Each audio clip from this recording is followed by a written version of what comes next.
기억하며 감사하라 라는 제목을 가지고 함께 말씀을 나누겠습니다. 우리 1년을 돌아보면서 어떤 감사가 있는지를 기억하면서 감사해 볼 수 있는 시간이 되었으면 좋겠습니다. 기억하며 감사하지 못하면 은혜를 당연하게 생각하게 되어지고, 당연하게 생각되어진 은혜는 내가 은혜인 줄 모르게 돼서 놓치게 되어지고 원망과 불평에 쌓이게 될 때가 참 많게 되어짐을 보여줍니다. 우리가 보통 커피 전문점에 들어가면 커피 향이 납니다. 근데 오래 있으면 코가 망각이 돼서 커피 향을 맡을 수가 없습니다. 커피 향이 안 나서 그런 게 아니라 익숙해지니까, 당연해지니까 커피 향이 있음에도 불구하고 커피 향을 맡지 못하게 됩니다.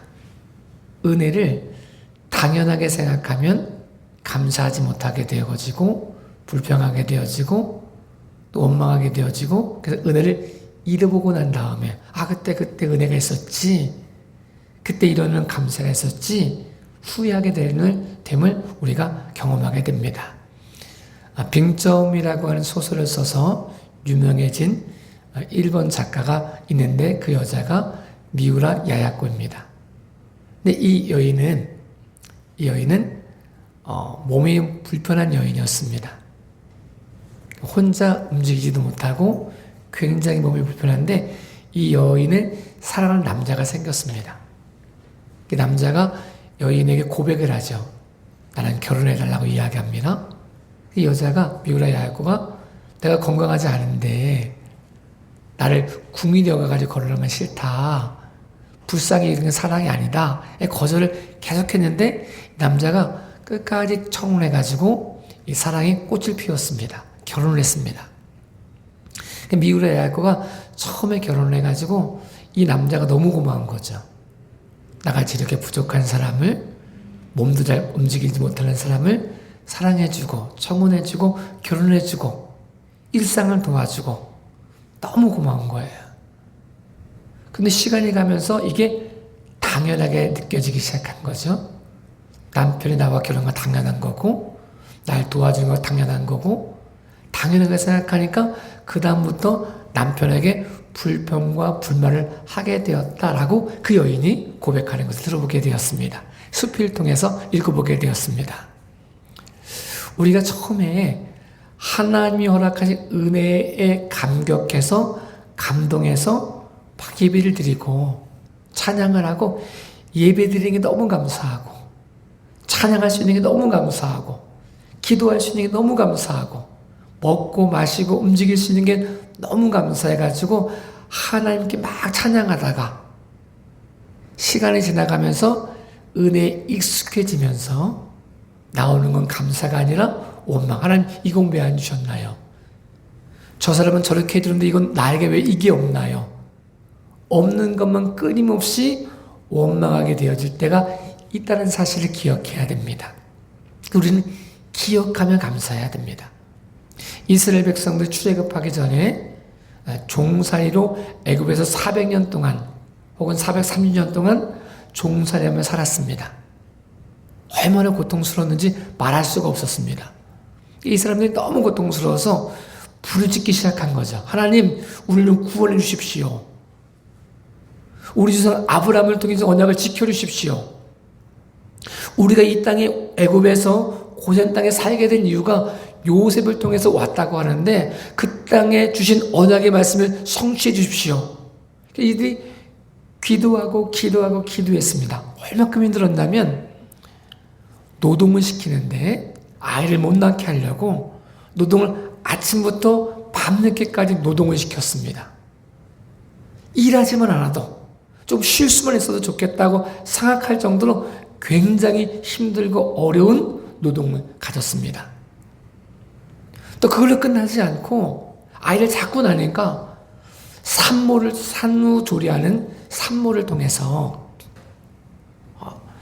아이가 나면 산파를 통해서 아이가 나면 남자아이가 나면 죽게 하는 모습을 갖게 했습니다. 이것도 실패하니까 남자 아이를 낳으면 다 나일강에 빠쳐 죽여라. 죽이지 않으면 가족 전체가 몰살당한다. 이 말을 들었습니다. 이들의 소원은 아이를 낳아도 죽이지 않을 수 있는 것, 내가 일한 대로 대가를 얻을 수 있는 것, 일하기도 하고 쉼도 있는 것, 노예에서만 해방될 수만 있다면 모든 걸 할 수 있다고 생각하는 그 고백이 있었습니다.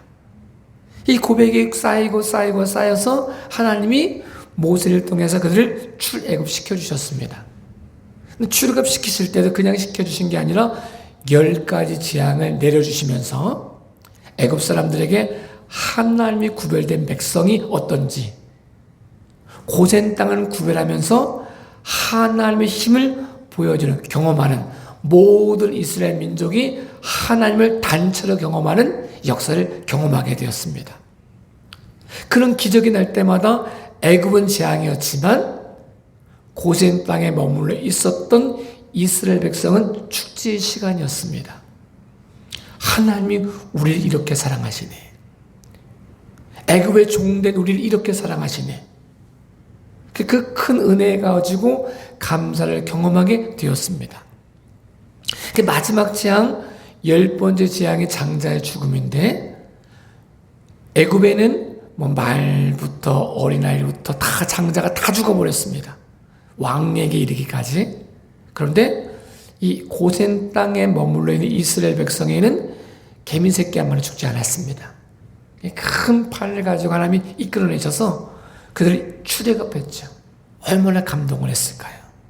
얼마나 감격을 했을까요? 그러다가 홍해 앞에 설 때 절망했죠. 앞에는 홍해가 있고 뒤에는 애굽의 군대가, 바로의 군대가 쫓아오고, 여기 애굽 이스라엘 사람들끼리 서로 싸우고, 우리가 돌아갔어야 맞다, 왜 우리를 이렇게 했느냐, 이런저런 이야기가 나오고, 그때 하나님이 홍해를 갈라주시면서 그 길을 건너갈 때 이스라엘 백성이 감격했습니다. 이것만으로 족합니다. 홍해를 건너는 것만으로 족합니다. 이 기사와 이적을 눈으로 본 것만으로도 족합니다. 그래서 여호와를 찬양하는 모습을 가지고 홍해를 건넜습니다. 불과 3일이 지난 다음에 수르 광야를 지나면서 물이 없으니까 원망하기 시작했습니다. 마라를 경험하면서 마라에 도착해서 쓴물밖에 나오지 않으니까 원망했습니다. 왜 우리를 구원해가지고 누가 우리를 여기 그을 냈냐, 예고엔 고기가마 옆에 있었을 적이 있었다, 이러면서 그리워를 시키기 시작합니다. 감사를 잊어버리면, 기억하지 못하면, 감사하지 못하면 불평과 불만이 나오게 되어져 있습니다. 만약 이 사람들이 10가지 재앙을 허락하신, 10가지 기적을 허락하신 하나님을 기억하고 감사했다면 문제가 달라집니다. 홍해를 가르신, 구원하신, 애굽의 종살이었던 자기를 사랑하시고 구원하신 하나님을 기억하고, 기적을 기억하고, 역사를 기억하고 감사했다면 웬만한 문제들은 문제가 되지 않았을 것입니다. 오늘 살아가는 우리에게도 동일하게 적용됩니다. 감사를 기억해야 됩니다. 하나님의 거룩하심을 기억해야 됩니다. 그분이 우리에게 어떤 일을 행하셨는지를 기억해야 됩니다. 구원받지 못했던 내가 예수 그리스도를 통해 구원받았다는 사실을 기억하고 감사할 수 있으면 이 모든 삶을 통해서 감사가 넘친다는 사실을 우리에게 말씀해 주고 있습니다. 일을 많이 하시는 분들은 일하는 게 굉장히 힘들다, 이런 말을 합니다. 틀린 말이 아닙니다. 어떤 사람이 이렇게 이야기하는 걸 들었습니다. 직장 생활이 너무 힘들다. 그래서 그분이 표현이 직장에 하루에도 몇 번씩 사표를 썼다가 넣었다가 그래서 항상 자기의 이 오른쪽 주머니에는 사표를 쓴 봉투를 갖고 다닌다. 너무 힘들어가지고 그런 얘기를 합니다. 틀린 말이야. 얼마나 힘들면 그럴까 생각해 보는 거죠. 굉장히 힘들죠. 근데 그 말을 들은 어떤 사람이 이렇게 말하는 거야. 나도 직장 생활 때문에 힘들다는 말을 해보는 게 소원이다. 그분은 직장이 없는 거야. 직장이 없는 사람에게는 직장에 있는 사람들이 아유 힘들어 죽겠어 라고 말하는 게 부럽다는 거죠. 나에게는 원망의 조건인데 누구에게는 부러움의 대상이 있다는 사실을 기억할 수 있으면, 생각할 수 있으면 우리는 감사할 수밖에 없다는 사실을 생각해 볼 수 있습니다. 직장생활 힘든 게 힘들지 않다는 얘기가 아닙니다. 힘들죠. 우리나라에 축구 선수로 유명한 사람이 손흥민 선수입니다. 손흥민 선수가 축구 경기 중에 부다쳐가지고 안면 골절이 생겨서 수술을 했습니다. 만약에요, 손흥민 선수가 축구 경기장에 나가지 않았으면 다쳤을까? 안 다쳤겠죠. 그 손흥민 선수가 이제 당신은 축구 경기장에 나갈 필요가 없습니다 라고 말하면 행복해할까? 저도 필드가 있다는 사실, 뛸 수 있는 곳이 있다는 사실이 감사한 거죠. 우리의 삶 가운데 때때로 우리가 이것 때문에 어렵다, 저것 때문에 어렵다라고 말하는 게 있습니다. 없을 수 없습니다. 그런데 그게 없으면 쉴 것 같고 행복할 것 같지만 사실 그것 때문에 행복함을 느낄 수가 있습니다.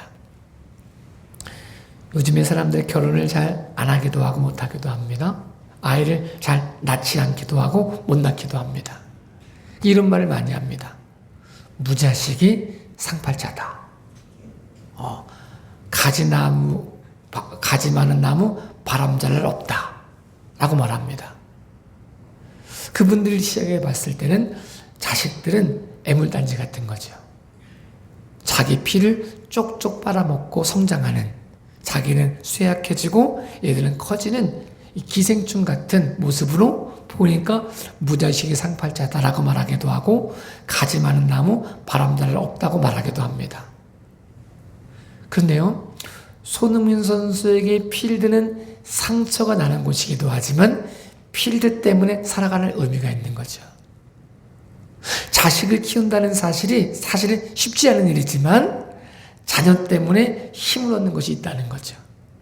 잠언은 이렇게 고백합니다. 소가 없으면 구유는 깨끗하지만 소로부터 얻는 힘을 얻을 수 없다라고 말합니다. 목적 자체가 구유를 깨끗하게 하는 게 목적이다 라고 말하면 깨끗하게 할 수는 있지만 소로부터 얻는 힘은 얻을 수 없다는 거죠. 다치지 않는 게 목적이다 라고 말하면 경기장에 안 나가는 게 맞지만 그게 행복을 주는 게 아니라는 거죠. 때때로 우리가 인생을 살면서 힘들고 어려운 모습들이 옵니다. 그러나 그 힘들고 어려운 모습 때문에 우리에게 의미를 찾게 되고 기도할 수 있게 되고 감사할 수 있게 됨을 우리가 볼 수 있습니다. 그렇기 때문에 우리가 상처를 통해서도 감사하는 거죠. 상처가 감사한 게 아니라 상처를 통해 역사하는 감사를 고백할 수 있기 때문에 그렇습니다. 사람들은 전화위복을 이야기하면서 고통도 복이다 라고 말하기도 하지만 불행도 복이다 라고 말하기도 하지만 불행은 불행입니다. 불행은 좋은 것이 아닙니다. 어려움은 어려움입니다. 상처는 상처입니다. 그런데 기독교인들에게는 상처가 좋은 게 아니라 고통이 좋은 게 아니라 고통에서도 좋은 것을 뽑아낼 수 있는 힘을 우리가 허락하셨기 때문에 고통 중에도 감사할 수 있습니다. 실패 중에도 감사할 수 있습니다. 아픔 중에도 감사할 수 있습니다. 감사하면 불행 속에서도 모든 게 99%가 다 불행이고 그 중에 한 가지 좋은 게 있으면 99가지를 다 버리고 한 가지를 뽑아낼 수 있는 힘이 감사의 힘입니다. 우리가 보통 금돌이라고 말하죠. 금돌은 돌이 대부분입니다. 1%, 2%, 3%만 있어도 금돌이라고 말할 만큼 굉장히 좋게 이야기합니다. 근데 우리가 보면 3점짜리 100점 중에 3점 맞았다.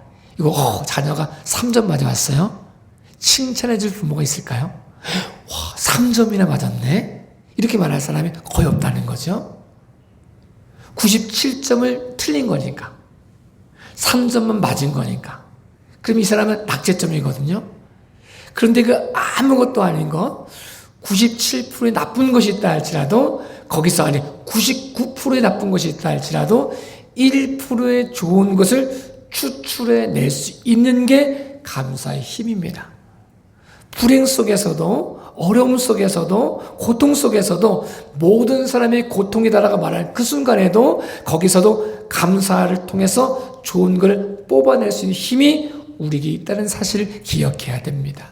그래서 우리는 기억해야 됩니다. 하나님의 역사를 기억해야 됩니다.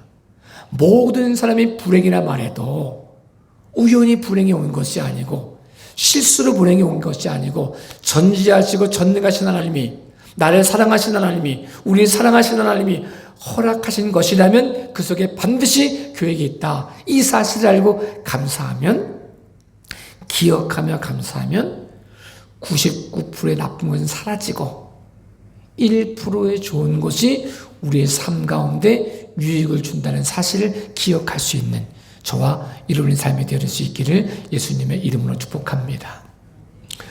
우리가 기억하며 감사할 수 있는 건 이런 겁니다. 세월호 사건이 났을 때 많은 사람들이 힘들어했습니다. 트라우마처럼 세월호 이야기가 굉장히 어려운 적이 있었습니다. 근데 세월호 사건을 이야기하면서 왜 이 문제가 생겼는가 여러 가지 원인들을 찾기 시작했습니다.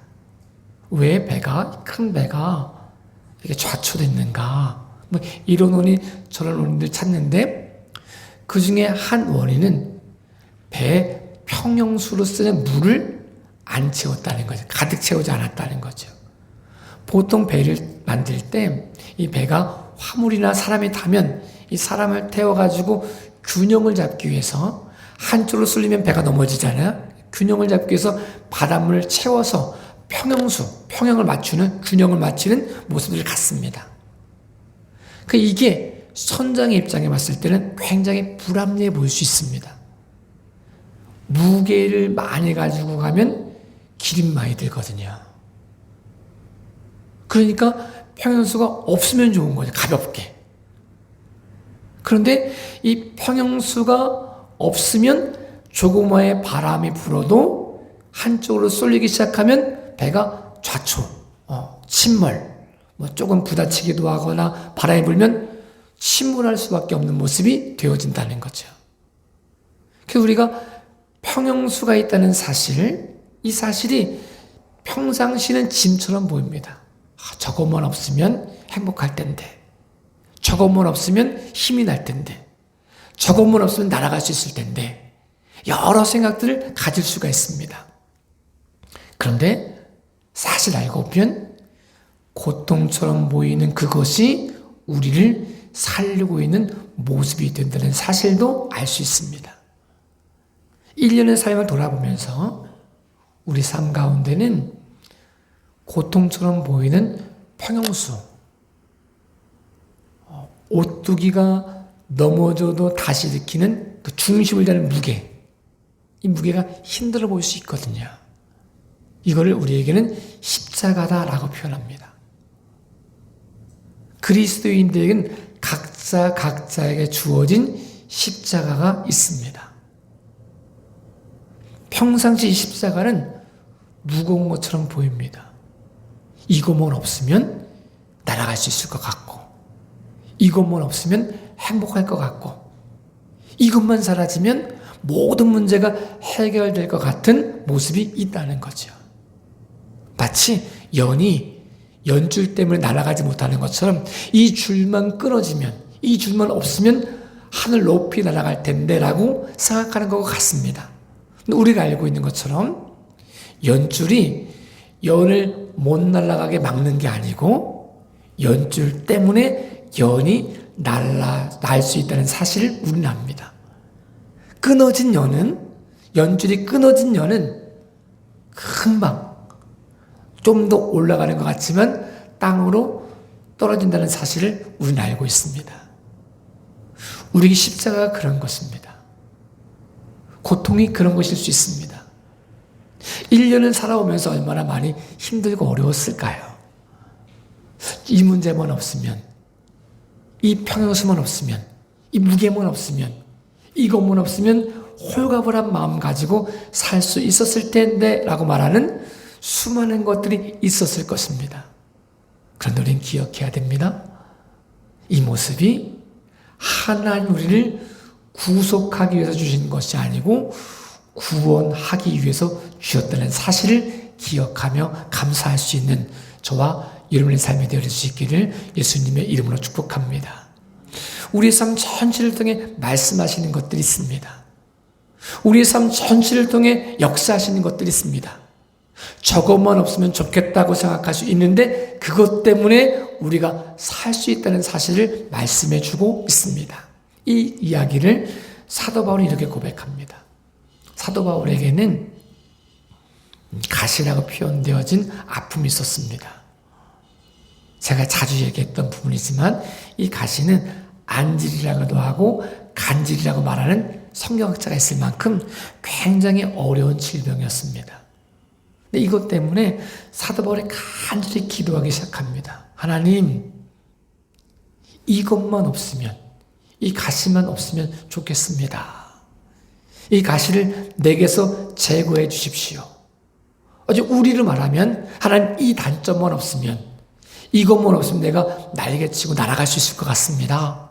이 단점만 좀 사라지게 해주세요 라고 말하는 것 같습니다.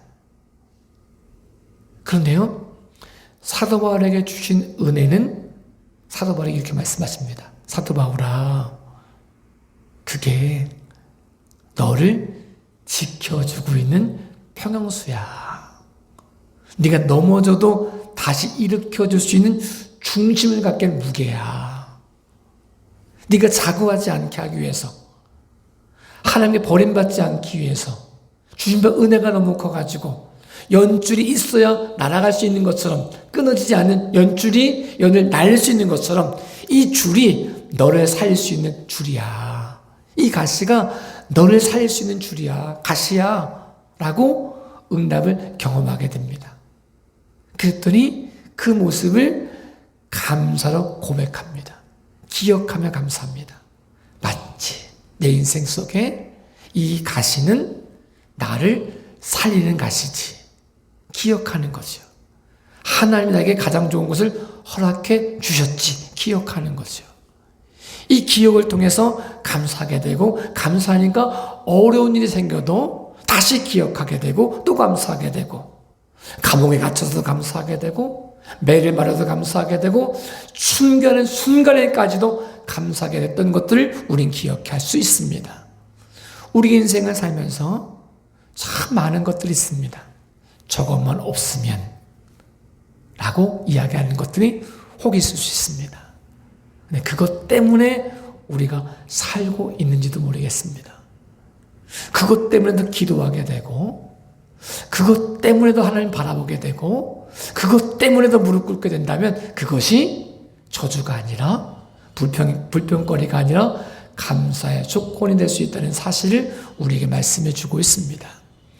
저에게도 여러분에게도 저것만 없으면 이라고 말하는 단점이 있거나 가시가 있다 할지라도 하나님의 거룩함을 기억하고 우리 가장 좋은 것을 허락하시는 하나님을 기억하고 감사할 수 있는 저와 여러분의 삶이 되어질 수 있기를 예수님의 이름으로 축복합니다. 코로나19가 시작되면서 굉장히 어려운 일을 많이 겪었습니다. 그 중에 대표적인 것이 예배를 마음대로 드릴 수 없다는 거였습니다. 함께 식사할 수 없다는 거였습니다. 찬양도 마음대로 할 수 없었다는 것입니다. 사실 우리가 여기 오기 전에 가야비는 2층에 있을 때 지금은 2부 예배를 드리지만 그때는 3부, 4부 예배를 드렸습니다. 이유가 뭐였냐면 교인이 많아서가 아니었습니다. 많이 나오던 교인들도 반토막도 더 났을걸요. 코로나를 겪으면서 반도 더 안 나오셨을걸요. 계속 줄었습니다. 그래서 10% 예배 드려야 될 때가 있었습니다. 법적으로 그 좌석수의 10%만 드려라. 또 거기서 10%도 아니고 방송할 수 있는 최소 인원만 가지고 예배를 드려라. 이런 적이 있었습니다. 그 10%면 우리가 50좌석이었는데, 반까지 50좌석이었는데 10%면 5명에 드릴 수 있었습니다. 저, 아내, 반주자, 그리고 올 수 있는 2명. 이 명수가 최대원이었습니다. 그래서 예배가 없어도 교회 못 나왔다 이 말은 듣고 싶지 않아가지고 붓을 나눈 거죠. 7시 반도 드리고 9시도 드리고 11시도 드리고 올 수 있는 사람 예배만 올 수만 있다고 하면 다 나눠서 드리겠다라고 말해가지고 들었을 때가 있었습니다. 그때는 예배를 드릴 수 있고 설교를 할 수 있고 찬양할 수 있다는 게 너무 그리웠습니다. 마음대로 예배할 수 있다는 게 얼마나 소중한지 간절했습니다. 사실 또 거기 있기 전에 교회를 개척하기 전에 제일교회 제가 수석 부목으로 있을 때 교회가 굉장히 어려웠거든요. 담임 목사님이 은퇴하시고 담임 목사 청빙하는 문제에서 교회가 둘로 딱 나눠져 가지고 어떤 쪽 이쪽 사람을 선택하자, 어떤 날 저쪽 사람을 선택하자 이래가지고 싸웠거든요. 제가 설교만 하면 이쪽에서 왜 저쪽 편 드냐고 말하고 저쪽에서 위쪽 편 드냐고 말하고 설교를 보여달라고 말할 만큼 굉장히 어려운 모습이 있었습니다. 예배도 못 드리게 맞기도 하고 여러 모습이 있었습니다. 그때 소원이 하나님 제가 마음껏 설교할 수 있고 마음껏 예배할 수 있고 마음껏 찬양할 수 있는 그 모습이 굉장히 사모해가지고 그렇게만 되면 아무 걱정이 없겠습니다 라고 기도한 적이 있습니다. 지금은 이제 예배에 대해서 사람들 우리가 안 올 수도 있지만 법적으로 교회 예배 못 드립니다 라고 말하지 않습니다. 몇 명까지 예배 드릴 수 있습니다 라고 말하지 않습니다. 막 공무원이 와가지고 명수 세지 않습니다. 막 벌금을 물리지 않습니다. 교회를 폐쇄하지 않습니다. 제가 설교할 때 여러분이 그런 설교하면 안 됩니다 라고 말하는 사람이 없습니다. 왜 저쪽 편을 들으냐 이런 말을 하는 사람도 없습니다. 마음껏 설교할 수 있고 마음껏 찬양할 수 있고 마음껏 예배할 수 있습니다. 우리가 모든 것이 다 감사할까? 그러면 이 문제가 해결됐으니까 내가 감사할 수 있고 감격할 수 있을까? 이거를 당연하게 생각하는 순간, 익숙해지는 순간, 미우라 야의 고백처럼 당연하게 생각하는 순간 남편에게 불평이 되어지고 불만만 늘어나고 이것도 못하고 저것도 못하고 이런 것만 늘어난다는 거죠. 근데 처음 마음을 기억하면 예배할 수 있음이 감사하다는 사실을 기억하면 찬양할 수 있다는 사실을 감사함을 기억하면 마음껏 예배할 수 있고 마음껏 모일 수 있고 마음껏 기도할 수 있다는 사실이 감사하는 사실을 기억하면 당연한 게 아니라는 사실을 기억하면 우리는 감사할 수밖에 없음을 우리가 말씀해 주고 있습니다. 우리가 원망하는 걸 보면 물론 원망하는 게 틀린 게 아닐 수 있습니다. 불평하는 게 맞을 수 있습니다. 그럴 수 있죠. 이것도 없고 저것도 없고 이것도 있었으면 좋겠고 저것도 있었으면 좋겠고 막 그런 불평이 틀리지 않지만 중요한 거는 우리가 너무 익숙해져 있다. 주어진 것에 너무 익숙해져 있다. 누군가에게는 예배할 수 있는 게 최고의 소원인 사람이 있을 수 있다.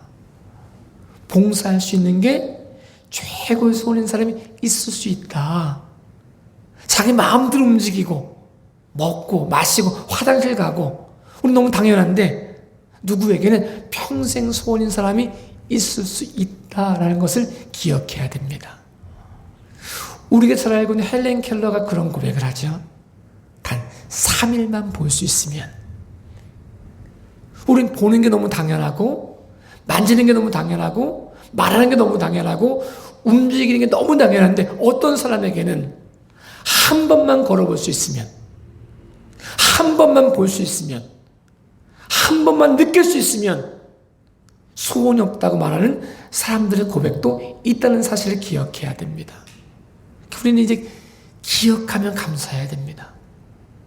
우리의 삶 전체를 통해 녹아져 있는 하나님의 사랑을 기억하며 감사할 수 있기를 예수님의 이름으로 축복합니다. 감사를 고백하기 시작하면 원망은 사라지기 시작합니다. 불평은 사라지기 시작합니다.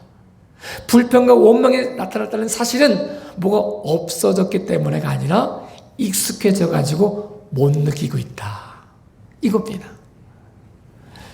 군대에서는 평생 소원이 훈련병에 있을 때는 제가 평생 소원이, 그때 소원이 뭐였냐면 마음껏 성경을 읽고 기도하고 예배하는 거였습니다. 그래가지고 군대 가면 못 읽게 하거든요. 지금은 좀 다르지만 못 쓰게 하거든요. 예배를 갈 때 되게 힘들거든요. 훈련소 6주 기간 동안 제가 신약 성경을 다 읽었습니다. 밤에 안 자고 불침범들에게도 양해를 구하고, 그러면 너무 행복했습니다. 성경을 읽을 수 있다는 게 이렇게 행복한지 몰랐습니다. 예배에 가면 눈물이 막 났습니다. 시루안 부르면 그냥 목사님이 설교를 잘하는지 못하는지 기억은 안 나는데 그렇게 감동적이었습니다. 예배할 수 있음이 너무 감동적이었습니다. 성경을 읽을 수 있음이 너무 감동적이었습니다. 편지를 쓰고 편지를 받을 수 있다는 사실이, 기도할 수 있다는 사실이, 찬양할 수 있다는 사실이 너무 감사하고 감동적이었습니다. 지금은 저에게 성경 읽는다고 혼내키는 사람이 아무도 없습니다.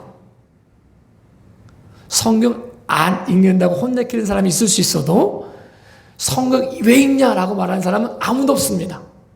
왜 기도하냐라고 말하는 사람 아무도 없습니다. 왜 예배하냐라고 말하는 사람 아무도 없습니다.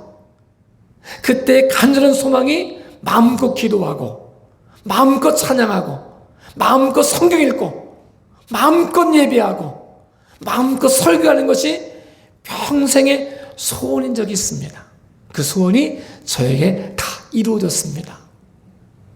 그럼 제가 얼마나 감사해야 될까요? 얼마나 감격해야 될까요? 근데 우리가 익숙해지면 감사를 잃어버리게 됩니다. 여러분과 저의 삶 가운데 기억하며 감사할 수 있기를 예수님의 이름으로 축복합니다. 이 감사를 통해 우리의 삶 전체가 바뀌어지고, 있는 것을 느끼고, 익숙함이 느끼고, 불평은 사라지고, 원망은 사라지고, 고마움에 대한 감사가 늘어나는 저와 여러분의 삶이 되어질 수 있기를 예수님의 이름으로 축복합니다. 기도하겠습니다. 전능하신 아버지 하나님,